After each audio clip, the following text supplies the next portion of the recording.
Olá pessoal, tudo bem? Meu nome é Diogo Marçal, sou farmacêutico bioquímico, mestre em farmacologia e hoje a gente vai discutir um pouco, falar um pouco aí sobre antibióticos, né? E é um tema bastante relevante, né, para os profissionais da área da saúde, porque é uma classe, né, de medicamentos bastante prescritas, né? E até coloquei um título bem bacana: não transforme um aliado de sua saúde em inimigo, né? Até por conta disso, o uso indiscriminado, né, dos antibióticos, hoje eles são controlados, né, mediante prescrição médica, né, com a receita, o receituário. É simples, mas tem que ter a prescrição médica, né? Então esse controle especial foi feito justamente por conta da resistência de antibióticos, né? Essa resistência das bactérias aos antibióticos, né? Então vamos falar um pouco disso aí, né? E durante a aula a gente vai discutir mais alguns aspectos, tá? Então quando a gente vai discutir sobre resistência bacteriana, então é conveniente sempre a gente lembrar o mecanismo de ação desses antimicrobianos, né? Desses antibióticos, em relação às propriedades dele para ter o efeito, para ter a eficácia clínica, né? Então um antibiótico ele tem que ter algumas características para ter essa eficiência, né? Então, primeiro, alcançar os alvos moleculares, né? Então, são a priori intracelulares. Então, o antibiótico ele tem que atingir esse alvo em quantidades suficientes, né? Tá ali no receptor, né? No local apropriado para o efeito, para ter essa eficiência na bactéria. Tem que interagir com moléculas-alvo, né? De modo a desencadear a morte da bactéria, ou a morte, ou então parar o crescimento dela, né? Então nós temos essas duas possibilidades. Daí a gente falar de um efeito bactericida ou bacteriostático, tá? Evitar a ação de bombas de efluxo, né? As bombas de efluxo também é uma alternativa, é uma maneira que as bactérias têm para gerar essa resistência aos antibióticos, né? Nós vamos falar um pouco dessas bombas de efluxo também. E o quarto lugar é evitar a inativação por enzimas também, que é uma forma que as bactérias têm para gerar essa resistência, né? São enzimas que elas produzem que vão, de certa forma, inativar, né? Diminuir o efeito dos antibióticos, né? Então vamos lá, tem alguns mecanismos de resistência, uma figurinha bem bacana, né? Então o antibiótico ele tem que entrar dentro da célula, né? Atingir um alvo para ter o efeito, né? Então as bactérias, de certa forma, elas vão ter algumas alternativas, né? Alguns mecanismos de resistência. O primeiro deles aí é a alteração de permeabilidade de membrana, né? Principalmente aí as bactérias gram-negativas, elas têm uma membrana externa, né? Então, para o antibiótico adentrar para dentro da célula bacteriana, ele tem que atravessar essa membrana externa da bactéria gram-negativa. Então, ali, né, nessa membrana, eu tenho ali proteínas chamadas de porinas, tá? que vão facilitar a entrada desses bactérias, vão abrir canais para entrar o antibiótico, tá? Então, alterar a permeabilidade dessa membrana externa é uma forma de resistência bacteriana. O outro são mecanismos enzimáticos. Então, as bactérias elas podem produzir enzimas que vão degradar, que vão inutilizar esse antibiótico, né? Então, uma dessas enzimas a gente chama de beta-lactamases, né? A maioria dessas enzimas são produzidas por bactérias gram-positivas. Então, essas enzimas elas vão agir na estrutura molecular do antibiótico, tá? E assim dificultar a ação do antibiótico no receptor, né, que está lá na bactéria. Outros são as bombas de efluxo, né, que vão jogar esse antibiótico para fora da célula. Então o antibiótico vai entrar na bactéria e com a ação das bombas de efluxo eles não conseguem alcançar, né, o alvo intracelular e é jogado para fora, tá bom? O outro lá é a alteração do sítio de ação da bactéria. Então a bactéria ela vai alterar como se fosse o receptor onde o antibiótico vai agir, que a gente chama de PBPs, né? O PLP, que é uma proteína de ligação, né, do antibiótico. Então as bactérias elas vão alterar esse sítio de ação também. Bom, quando a gente fala de resistência bacteriana, as bactérias usam alguns mecanismos também de transferência desse gene de resistência, tá? Então, primeiro aí que a gente chama de transformação, tá? Onde a bactéria, uma bactéria viva, ela vai incorporar o DNA de uma bactéria morta, né? E vai incorporar esse DNA no próprio DNA. Então, o gene de resistência que aquela bactéria tinha passa a incorporar no DNA da bactéria, da outra bactéria. O outro é a transdução, tá? Que é feito através de um bacteriófago, que é um vírus de bactéria, tá certo? Então esse bacteriófago vai inocular, né, esse gene de resistência em outra bactéria, tá? E o outro é a conjugação, terceiro, a conjugação, que é feita através da transferência do plasmídio, né? Então eu tenho uma bactéria macho que vai transferir esse gene para uma bactéria fêmea, né? Então através do pilissexual, né? Então a transferência do plasmídio. Então esse gene de transferência, de resistência, é feito principalmente pela transferência do plasmídio hoje, que é o gene de resistência das bactérias. Então essa é a forma mais comum hoje da gente ver a transferência de gene de resistência, tá?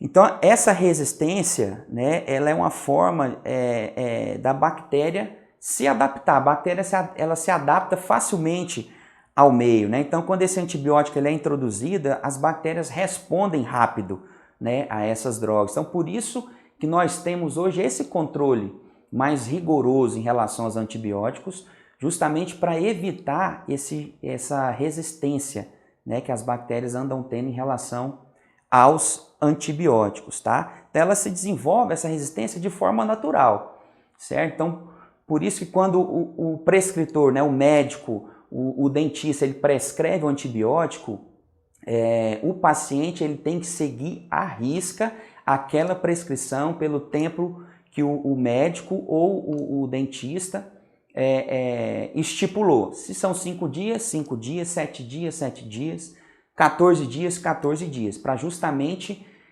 não gerar essa resistência, né? Se o paciente ele tem uma melhora rápida ali no segundo, terceiro dia e parar com o antibiótico, isso vai gerar uma resistência, né, nessa bactéria. A bactéria vai ficar resistente a esse antibiótico e uma próxima possível infecção desse paciente, o prescritor terá que lançar mão de antibióticos com a potência maior, com uma geração melhor, né, desse antibiótico para poder vencer a infecção. Então a gente tem que, em relação a orientar os pacientes também a cumprir de forma rigorosa o que está prescrito ali, tá? Vamos falar um pouco também sobre as bactérias gram-positivas e negativas. Então qual que é a diferença dela?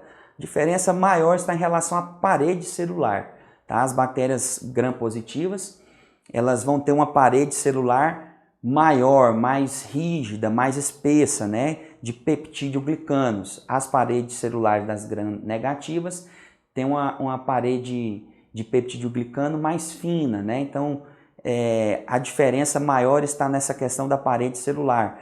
A gram-positiva, a parede de peptídeo-glicano, ela é rica em ácido lipoteitóico e ácido teitóico, que é o que gera essa rigidez na parede, tá?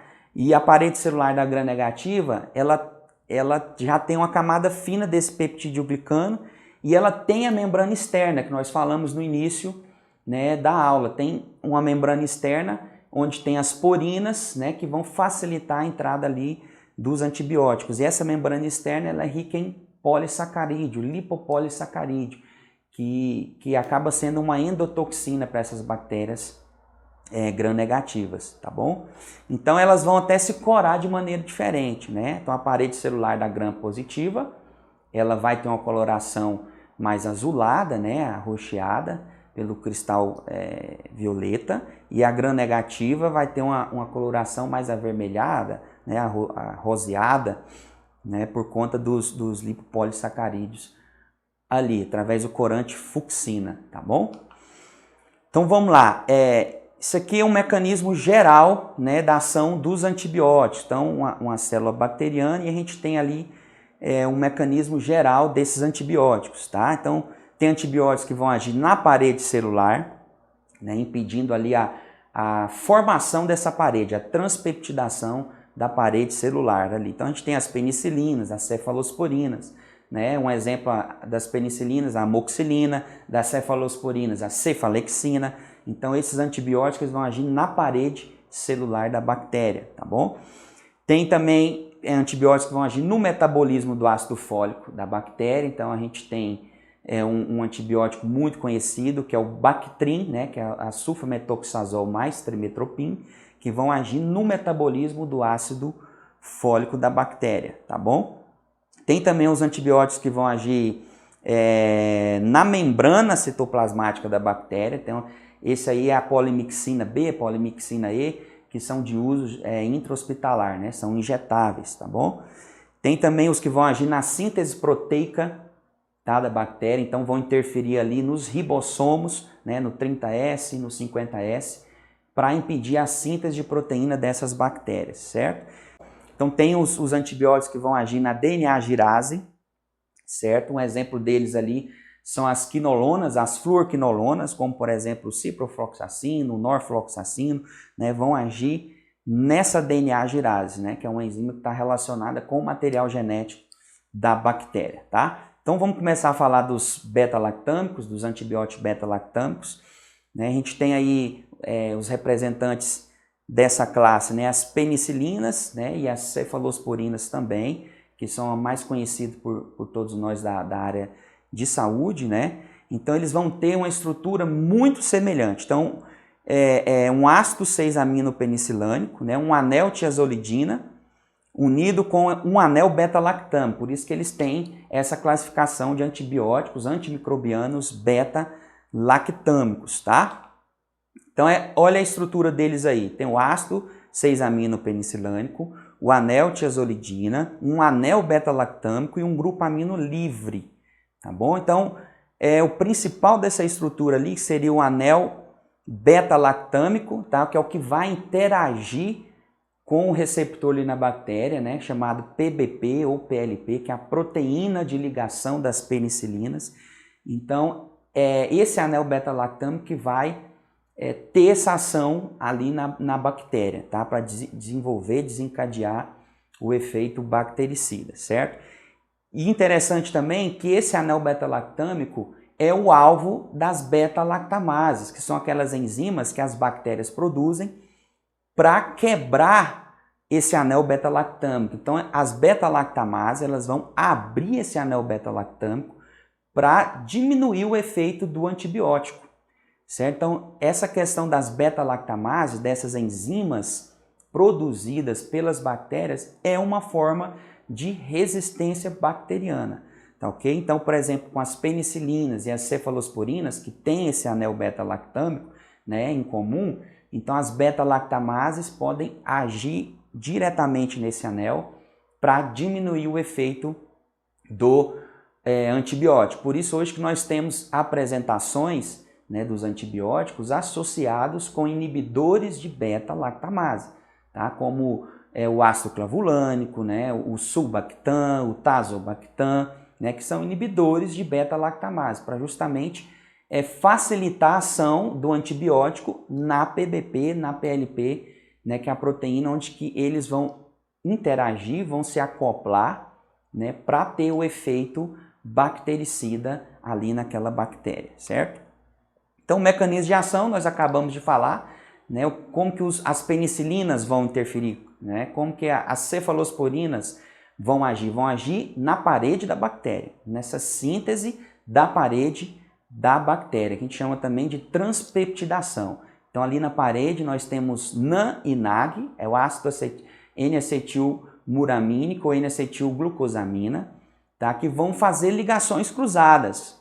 Então a parede celular da bactéria são ligações cruzadas, então isso deixa a bactéria mais forte, né? Então dificulta, por exemplo, né, a lise dessa bactéria. Então quando a penicilina ela interage na síntese dessa parede celular, então a parede celular ela fica mais frágil. Então isso favorece a entrada de líquido, de água dentro da célula bacteriana e, consequentemente, ela vai entrar em lise e morre essa bactéria. Então, efeito bactericida das penicilinas, ok?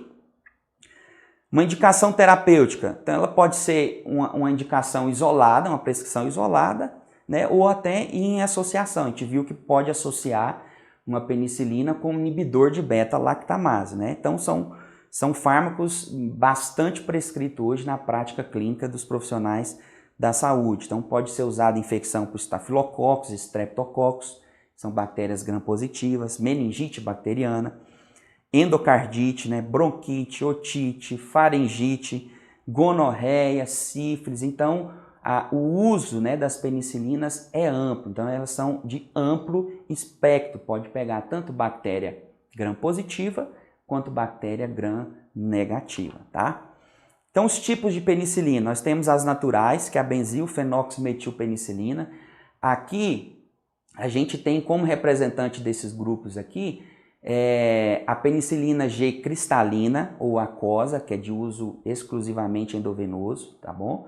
A penicilina G procaína, tá? Que é intramuscular, é a famosa despacilina que nós temos aí. A penicilina G benzatina, que é a nossa queridinha, que é a benzetacil, né? Também de uso intramuscular. E até intermédico, né, que gosta às vezes de associar as duas, a benzetacil com a despacilina, né? Por quê? Porque a despacilina ela tem um efeito mais rápido, né? Ela tem uma duração aí de cerca de 12 horas, né? A benzetacil, dependendo da dose, ela é um antibiótico de depósito, tá? Então ela pode ter uma duração aí de 15 até 30 dias. Então às vezes tem essa associação da benzetacil com a despacilina, para a despacilina já ir tendo um efeito, né, bactericida, e depois a benzetacil com ação de depósito tem um efeito aí de 15, 20 até 30 dias, dependendo dessa dose, tá ok? Então esses beta-lactâmicos, né, penicilinas, cefalosporinas, né, que a gente já deu esse exemplo, tem esses 3 mecanismos básicos de resistência, né, relacionado com as bactérias. Então alterar o sítio de ação, né, de ligação, que seria alterar ali as PBPs, as proteínas, onde as penicilinas, as cefalosporinas vão se ligar, certo? Então gerando essa resistência, né? Então elas produzem ali enzimas que vão degradar o anel beta-lactâmico, podem alterar essa PBP de forma que o antibiótico não reconhece ali ela como um receptor, né? Pode alterar também a permeabilidade da membrana externa ali. Vamos falar diretamente em relação às bactérias gram-negativas, né, que tem essa membrana externa, ali onde tem as proteínas porinas, né, que facilitam a entrada do antibiótico. Então, alterar essa permeabilidade de membrana dificulta a entrada do antibiótico. Também isso é uma forma de resistência, tá? Além de alterar o sítio de ação, certo? E também produzir enzimas que vão degradar esse antibiótico, né, que são as beta-lactamases. Então, a beta-lactamase produzida pela bactéria vai interagir lá naquele anel beta-lactâmico, né, que faz parte da estrutura comum das penicilinas e cefalosporinas, que nós já comentamos. Então, esse anel beta-lactâmico é o alvo das beta-lactamases. A beta-lactamase vai lá e quebra esse anel, abre o anel. Então, isso dificulta, né, o encaixe, né, do antibiótico ali na PBP, na proteína de ligação das penicilinas, certo?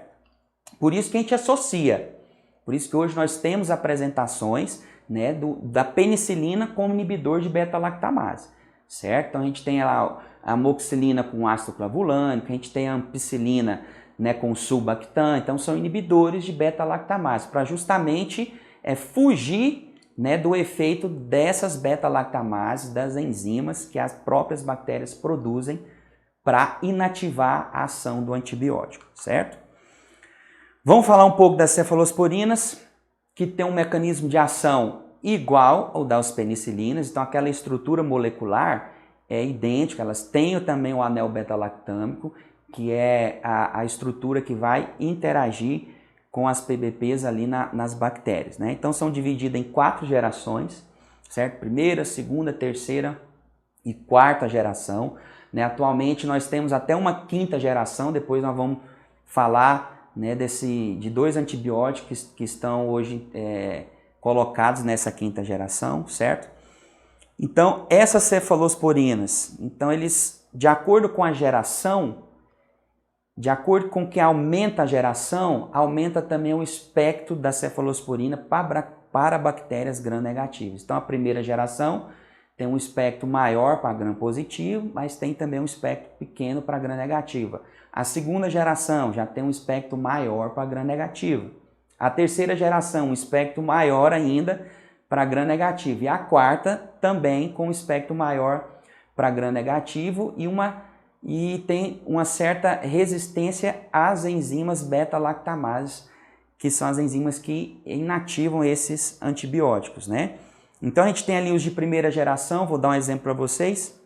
A gente tem a cefalexina, tá? Que é um antibiótico bastante prescrito também na prática clínica, né? dos médicos, dos dentistas, né? A cefalexina, que tem na apresentação aí de 500 miligramas, e a gente pode fazer aí de 6 em 6 horas, né? Outro também que tem a cefadroxila, que já tem um tempo de meia-vida maior, então você já pode espaçar um pouco a posologia dela. Então, em vez de fazer de 6 em 6, como é feito com a cefalexina, com a cefadroxila você pode fazer de 12 em 12 horas. Então, é uma alternativa melhor até para a adesão do paciente, tá? De segunda geração, a gente tem também o cefaclor, que é um antibiótico também muito prescrito hoje, né, para otite média aguda, né, para infecção das vias respiratórias, também é um antibiótico muito prescrito de segunda geração. De terceira geração a gente tem praticamente só os injetáveis, certo? A ceftriaxona é de terceira geração, né, a cefotaxima, a ceftazidina, então são antibióticos usados no ambiente hospitalar, tá? Quarta geração, que também só ambiente hospitalar, nós temos aí a cefepima, que é um antibiótico de quarta geração, com amplo espectro para bactérias gram-negativas, certo? E com uma resistência às beta-lactamases. Então, as escolhas com a cefalosporina são bem maiores, né? Porque nós temos essa gama de gerações e nós temos uma quinta geração também, dessas cefalosporinas, que nós vamos falar um pouco mais à frente, certo? Então, a classificação delas, primeira geração, a gente tem a cefalexina, né, a cefalotina, a cefadroxila, certo? A cefalexina e a cefadroxila, que são de via oral, né, elas não sofrem interferência, por exemplo, com o alimento, né? A cefalexina ela pode até diminuir um pouco a absorção, mas a efetividade do antibiótico não interfere com a presença do alimento, tá? A cefadroxila também não tem essa interferência, então os níveis plasmáticos não são diminuídos na presença do alimento. Segunda geração, a gente tem a cefuroxima, que já é de segunda geração, então tem um espectro maior do que a primeira para bactérias gram-negativas, tá bom? A cefoxitina, o cefaclor, que é de via oral, cefoxitina já é um antibiótico injetável, tá? Na primeira geração, nós temos também alguns injetáveis, tá? Que, como por exemplo a cefazolina, que é utilizada muito para profilaxia cirúrgica. Então, antes da cirurgia, né, o médico ele pode fazer uma profilaxia com a cefazolina de 1 a 2 gramas, né, antes ali da cirurgia, né, como um pré-operatório, tá? Terceira geração, a gente tem a cefotaxima, a ceftriaxona, a ceftazidina, né, que são todos de uso intra-hospitalar, são antibióticos injetáveis, certo? A ceftriaxona, então, ela é muito utilizada, né, para pneumonias, né, no caso de meningites, tá? A cefotaxima também é utilizada no caso aí das meningites, principalmente no neonato, certo? Porque a ceftriaxona já tem o risco de se ligar com a bilirrubina, então produzir uma situação que a gente chama de kerníteros, né? E essa bilirrubina tem uma ação tóxica no neonato. Então a cefotaxima já tem essa facilidade, né, do uso em neonato, até por interagir nas enterobactérias, né, que são cepas de bactérias mais presentes nessa fase, tá? Quarta geração, a cefepima, nós já falamos também de uso intra-hospitalar e tem uma maior resistência às beta-lactamases, certo? Então, a cinética dessas drogas, né? Então, são administradas por via oral, como a cefalexina, a cefadroxila, né? A maioria é intramuscular, então as cefalosporinas é a classe de antibiótico mais prescrita, né? Principalmente dentro do ambiente hospitalar, certo? Então, ampla distribuição, atravessa as barreiras hematoencefálicas, né? Como a ceftriaxona, as cefotaximas, né? A ceftazidina, então atravessa essa barreira hematoencefálica, a cefepima também, então principalmente se essas membranas estiverem inflamadas, então isso facilita nelas ultrapassar essa barreira hematoencefálica, certo? Então você tem aí a ceftriaxona, por exemplo, que são eliminadas na bile, né? E é uma opção para o paciente, por exemplo, que tem um comprometimento renal. Então, é uma opção usar um injetável que tem uma eliminação por outra via, a não ser pela via renal, já que ele tem aquele comprometimento, certo? Por exemplo, a amoxicilina, que é um antibiótico também muito prescrito, já tem uma eliminação via renal. Então, se o paciente ele já tem um comprometimento renal, então, para a prescrição da amoxicilina, eu teria que estar avaliando ali constantemente, né, a função renal desse paciente. Não é que eu não possa usar, né, mas eu teria que estar avaliando, porque às vezes, se a função renal dele for muito ruim, tiver bastante prejudicada, às vezes uma dose só de amoxicilina 500 mg é o suficiente para ter um efeito, ao invés de fazer 500 mg de 8 em 8 horas, né, que é a posologia mais comum da amoxicilina 500 mg, um comprimido a cada 8 horas. Então, se o paciente tiver um comprometimento renal, então às vezes eu vou ter que usar de 12 em 12, ou às vezes até uma vez ao dia, em dose única, por conta desse comprometimento renal, né? Já que a amoxicilina, é uma penicilina, tem eliminação via rim. Então, a cefalosporina, como nós já comentamos, é a classe mais prescrita, né? Principalmente dentro do ambiente hospitalar, né? Então você tem ali terceira geração, quarta geração, né? Primeira geração, segunda, todas têm representantes injetáveis, então é muito prescrita dentro do ambiente hospitalar. Então são eficazes aí na sepsis, né? Profilaxia cirúrgica, nós comentamos já também, a cefazolina, a cefalotina de primeira geração, são utilizados como profilaxia cirúrgica, estão usando ali 1 a 2 gramas antes da cirurgia, infecção de vias biliares, urinárias, né, sinusites. Então, o uso delas, o uso clínico, a indicação clínica é ampla das cefalosporinas. Mecanismo de ação é o mesmo das penicilinas. Lembram? Quando eu falei do mecanismo de ação da penicilina, lembra lá, bem no início da aula, o mecanismo de ação das cefalosporinas é idêntico ao da penicilina. Então, eles vão interagir ali nas PBPs, nas proteínas de ligação de penicilinas e cefalosporinas. Então, interagindo nessa PBP, isso vai dificultar a síntese da parede bacteriana. Então, a parede da bactéria, que era de ligação cruzada, lembra, entre NAN e NAG, que eu falei para vocês? Então agora começa a produzir uma parede bacteriana mais simples, né, mais frágil.